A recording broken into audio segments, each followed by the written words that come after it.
At the exact moment I learned my 4,000-acre farm had been sold without my signature, I wasn't standing in a courtroom or arguing with the HOA.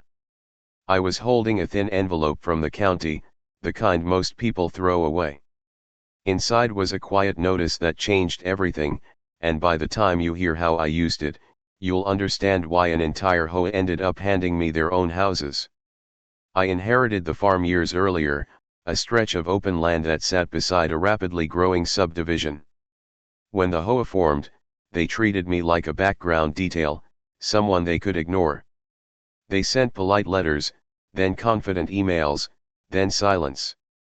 I assumed they knew the property lines as well as I did. I was wrong. Behind closed doors, the HOA board negotiated a sale with the developer, bundling my farm into a deal that looked clean on paper. They never called me. They never asked.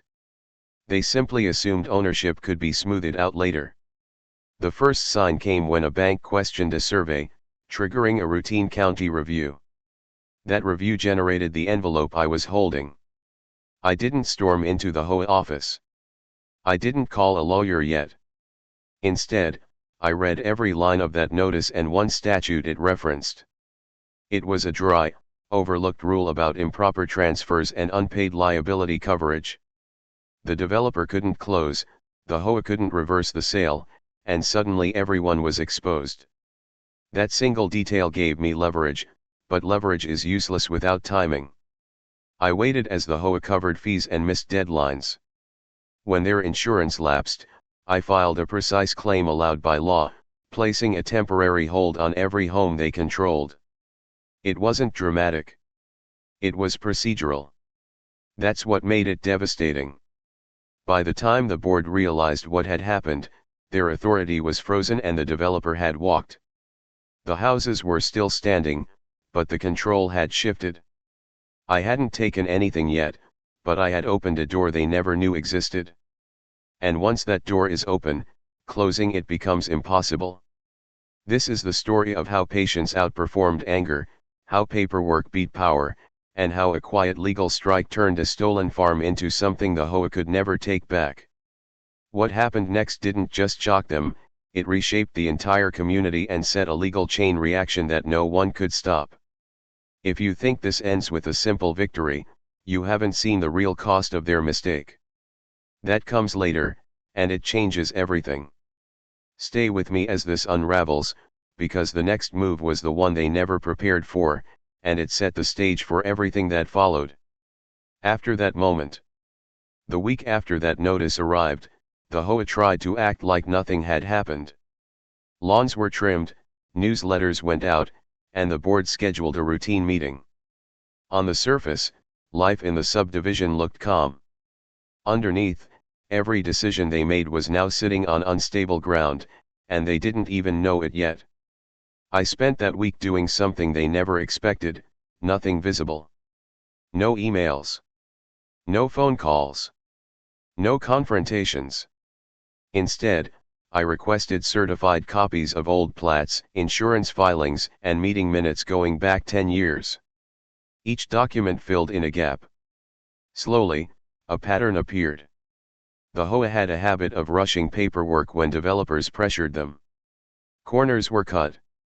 Deadlines were missed. My farm sale was just the biggest example.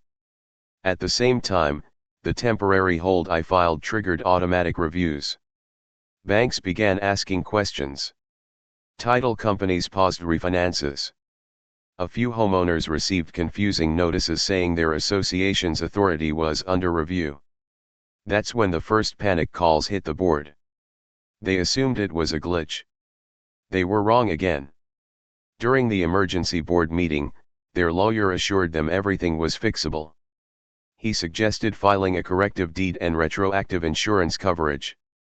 What he didn't realize was that the statute I relied on didn't allow retroactive fixes once a claim window opened.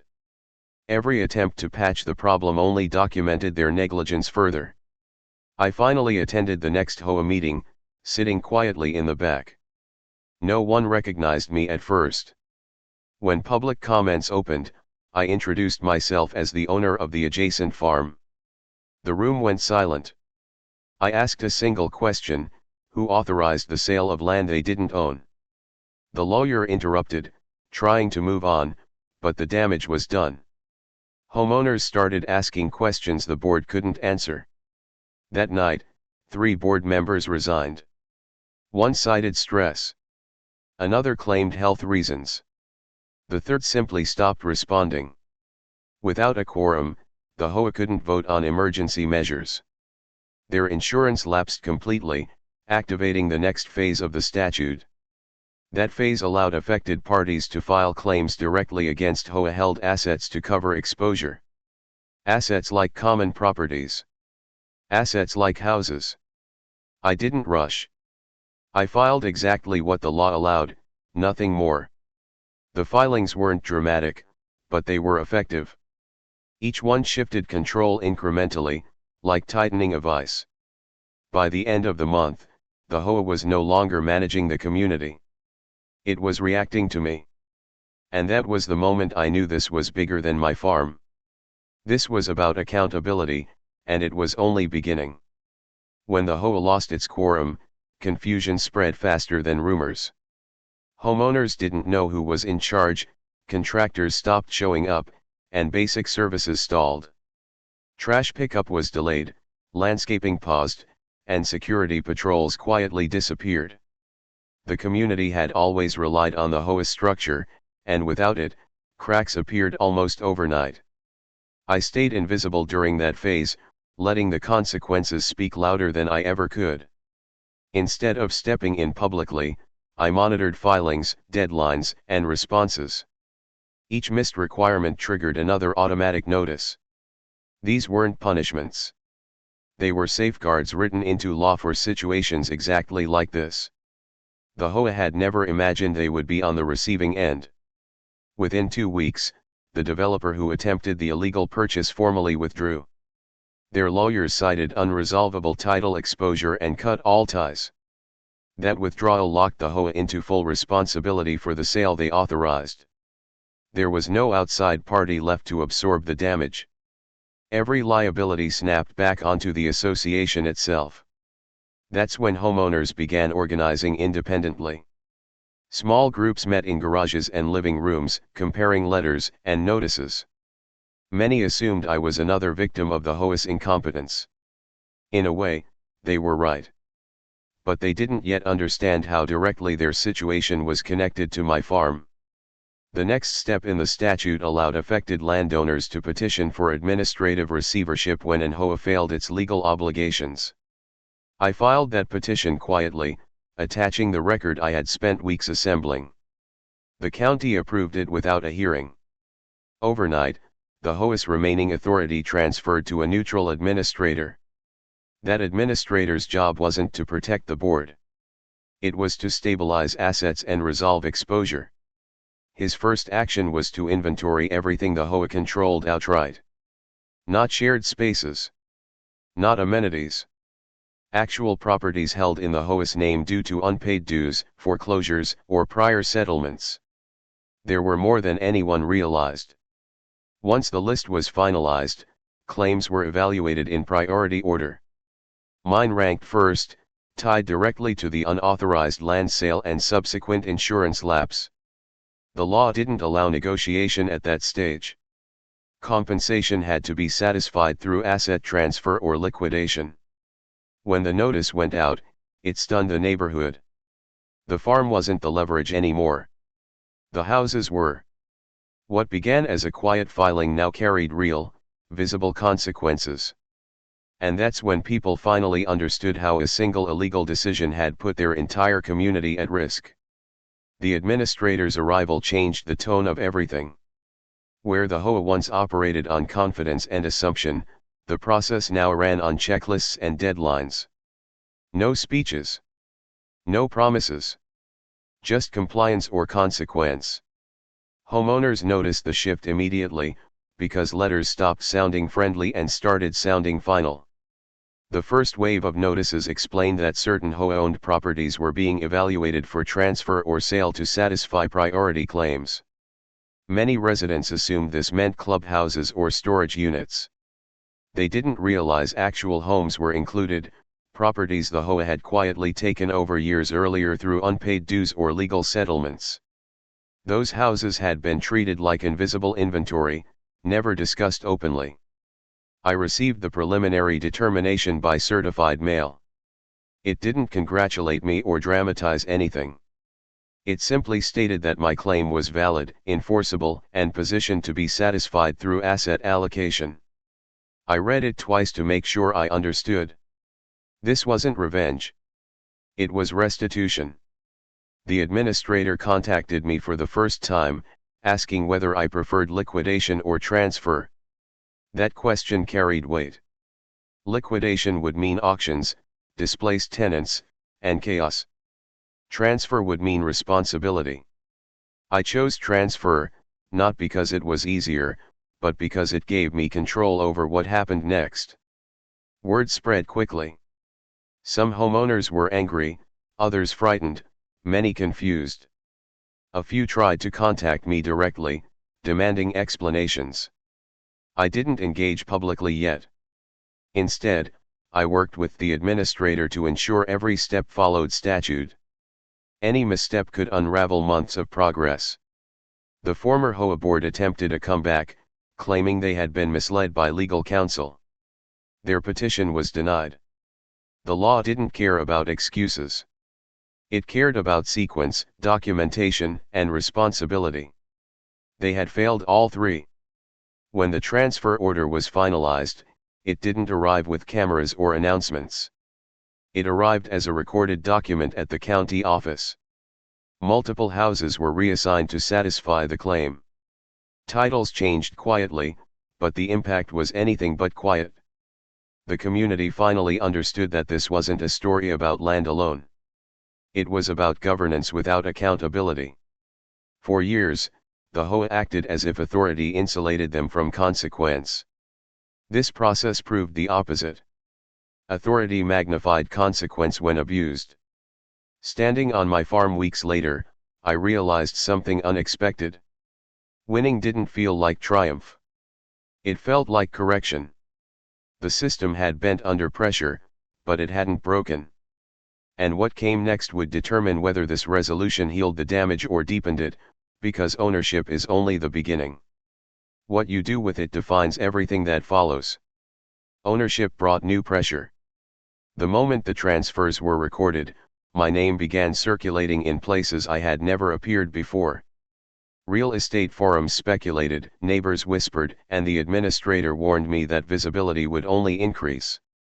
I had anticipated resistance, but not the quiet desperation that followed. People weren't angry anymore. They were afraid of instability. The first challenge came from tenants living in HOA-held homes. Many had no idea their landlord had changed. Rent payments were frozen during the transition, and uncertainty spread fast. I could have enforced contracts immediately, but instead I paused everything. I requested full tenant records, maintenance histories, and compliance reports. If I was going to own these properties, I would do it correctly. That pause caused friction. Some homeowners accused me of holding the community hostage. Others began to realize the HOA had done exactly that for years. Meetings turned emotional. Accusations flew, not at me, but at the absence of the board that had vanished when accountability arrived. The administrator proposed a resolution framework. Either the community could reconstitute a compliant association under strict oversight, or the assets would continue transferring until claims were satisfied fully. The choice forced homeowners to confront reality. Stability required transparency, something they had never demanded before. During this time, a former board member contacted me privately. He admitted they assumed my land was functionally theirs because it bordered the subdivision and hadn't been developed. They believed paperwork could be fixed later. Hearing it said out loud clarified everything. This wasn't malice. It was entitlement. I agreed to attend a moderated town hall. It was tense but necessary. I explained the process step by step, showing documents, timelines, and statutes. For the first time, people saw how close they had come to losing far more than a clubhouse or a few houses. They saw how fragile their governance had been. Something shifted that night. Fear turned into resolve. Homeowners formed committees, hired independent counsel, and began rebuilding from the ground up. The administrator set milestones, and progress finally replaced panic. As for the houses, I made my decision. Some would be sold back into the community under fair terms. Others would remain rentals with strict standards. None would be used as leverage. The point had been made. By addressing the aftermath responsibly, I regained something more valuable than land or property. I regained trust. And trust, once restored, has a way of changing how stories end. The final chapter wasn't about punishment. It was about rebuilding what power had nearly destroyed.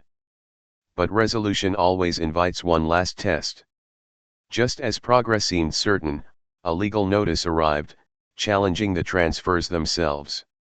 It forced a final decision that would either close everything, or reopen wounds no one expected.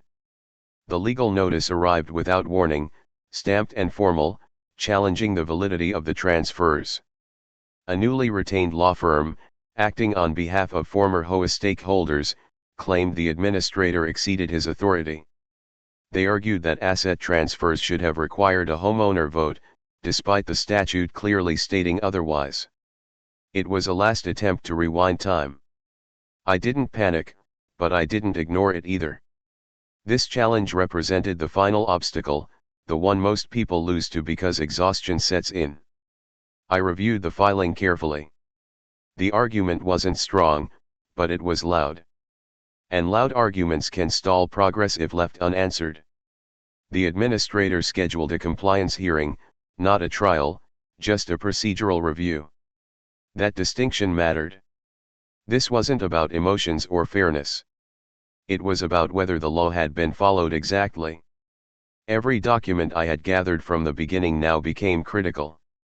Former board members submitted affidavits claiming confusion, miscommunication, and reliance on bad advice.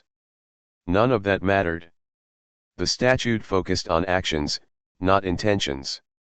They had authorized a sale they had no right to approve. Everything after that flowed from a single unlawful decision. At the hearing, the administrator presented a timeline. Each missed deadline, each lapse in coverage, each corrective attempt that came too late. It was methodical and devastating. The opposing counsel tried to argue community harm, but the response was simple. The harm had already occurred. This process was addressing it, not creating it. When my turn came, I spoke briefly. I didn't accuse. I didn't attack. I explained that I never wanted control over anyone's home. I wanted my property protected and the law respected. The room was silent, not hostile. People were listening differently now. The decision came faster than expected. The challenge was denied. The administrator's authority was affirmed. The transfers stood. With that ruling, the last legal door closed. There would be no appeal without extraordinary grounds, and none existed. Relief didn't arrive as celebration. It arrived as calm. The uncertainty that had hung over the community finally lifted. Projects resumed. Services restarted. Plans moved forward. Stability returned, slowly but genuinely. In the weeks that followed, I finalized agreements with homeowners interested in purchasing transferred properties. Fair prices. Clear terms. No pressure. Each transaction reinforced something important. Power doesn't have to humiliate to be effective. Standing on the edge of my farm again, I realized the story had shifted. This was no longer about what was taken from me. It was about what had been corrected. The land was secure. The community was rebuilding. But before everything could truly end, one final decision remained. What would happen to the authority that had failed so completely, and who would be trusted with it next? That answer would define the legacy of everything that happened. With the legal challenges resolved, attention turned to a question no one had seriously asked before: who should hold power going forward. The old HOA structure was legally dissolved, but the community still needed a framework to function. Roads, shared utilities, and zoning coordination didn't disappear just because the board failed. Authority had to return, but not in the same form. The administrator proposed a temporary governance model with strict limits. No long-term contracts, no land authority, and full financial transparency. Every action required documentation and public access. For many residents, this was the first time they truly understood how much control the old HOA had exercised without scrutiny. I was invited to participate in shaping the transition, but I declined any formal role. That surprised people. Some assumed I wanted influence after everything that had happened. The truth was simpler. I didn't want proximity to power. I wanted distance from it. My role had always been corrective, not managerial. Instead, I focused on my land. The farm had sat unchanged for years, partly out of uncertainty. Now, with the title secured beyond dispute, I began restoration. Fences were repaired, access roads cleared, and soil tested. The work was physical and grounding, a reminder that ownership carries responsibility beyond paperwork. Meanwhile, homeowners began redefining their relationship with governance. Committees were elected for specific purposes, each with expiration dates. Budgets were published openly. Votes were recorded and archived. It wasn't perfect, but it was deliberate. The absence of unchecked authority created space for accountability to grow. One moment stood out. A resident publicly thanked me during a community meeting, not for taking action, but for refusing to exploit it. That acknowledgement carried more weight than any ruling. It meant the narrative had shifted from conflict to lesson. The administrator announced his exit timeline, confident the new structure could stand on its own. His final report cited the case as an example of statutory safeguards working as intended. Quiet systems correcting loud mistakes. As the community stabilized, interest in the story spread beyond the neighborhood. Other landowners reached out, asking how to protect themselves. I shared what mattered, read notices, verify assumptions, and never underestimate procedural law. You don't need power to defend your rights. You need patience and precision. By the end of the season, the farm was alive again. Crops planted, boundaries clear, future secure. The houses had found their place. The community had found its footing. What remained was reflection. The HOA didn't fall because of one bad decision. It fell because no one believed consequences were real until they arrived. That belief changed everything. And as this chapter closed, one final question remained, not for them, but for me. After all this, what would I do if the system failed someone else the same way it failed me? The answer would shape the final chapter of this story. That question stayed with me longer than I expected. What responsibility comes after justice? It's easy to walk away once your own problem is solved, but harder to ignore how common the problem really is. In the months following the collapse of the HOA, I kept hearing the same stories from others. Small landowners pushed aside. Elderly residents confused by paperwork. Boards operating on assumptions instead of law. I didn't set out to become an example, but the situation turned me into one. County officials asked if they could reference the case in training materials. An administrator from another district requested copies of the filings, not for strategy, but for prevention. That distinction mattered to me. I wasn't interested in helping people fight. I wanted them to avoid the fight altogether. I worked with a local legal clinic to help draft a simple checklist for property owners near managed communities. Nothing technical. Just clear steps. Verify boundaries annually. Monitor county notices. Never assume silence means compliance. The checklist was free, publicly posted, and quickly shared more widely than I expected. Meanwhile, the community continued to evolve.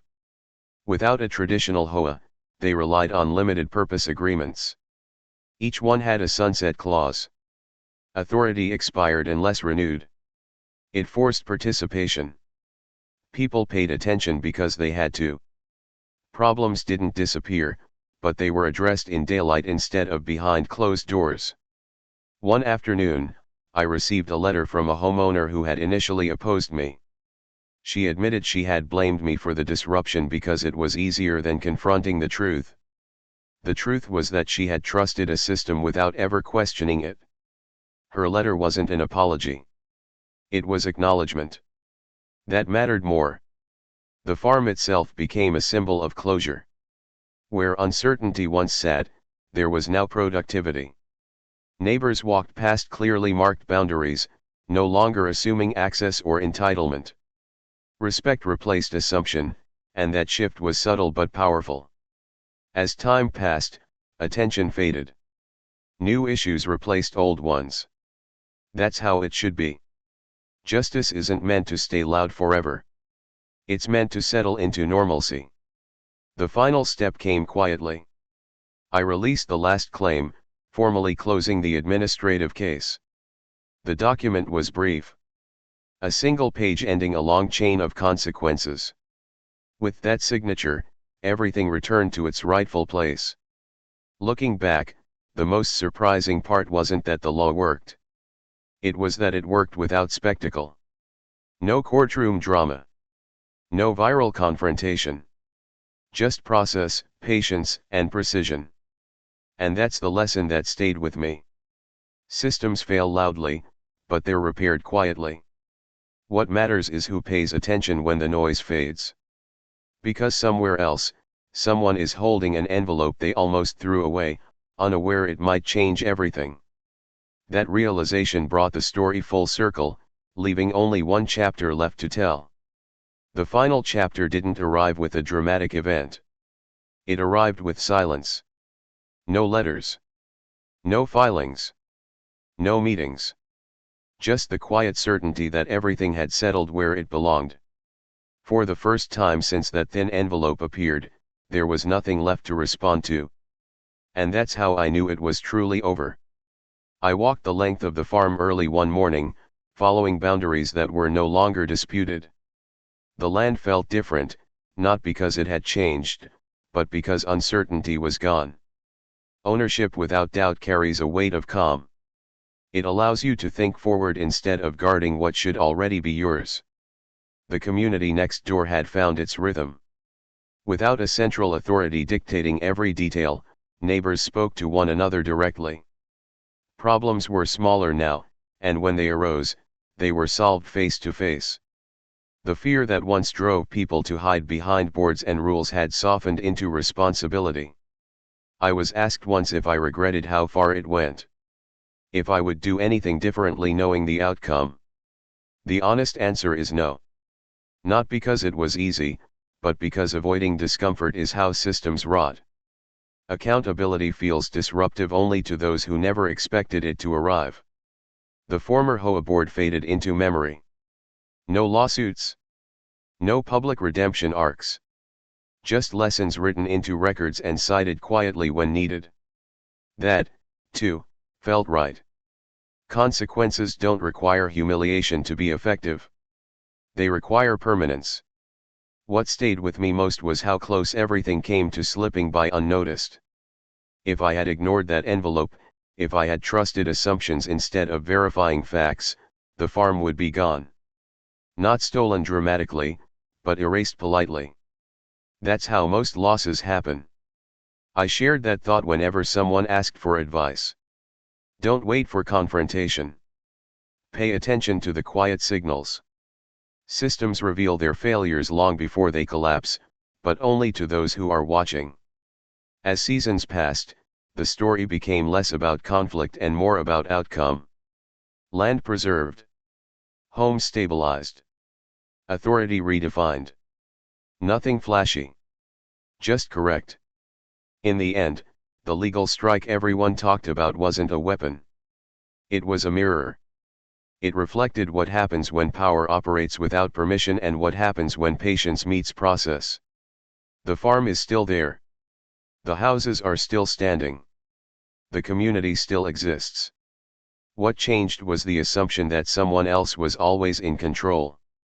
That belief was replaced with awareness, and awareness is harder to take away than property. If there's a conclusion to draw, it's this: you don't need to be louder than the system to win. You need to understand it better than those who misuse it. That understanding turned a quiet notice into a lasting correction. And somewhere, someone else is about to open an envelope and begin a story of their own, hoping the system works for them too.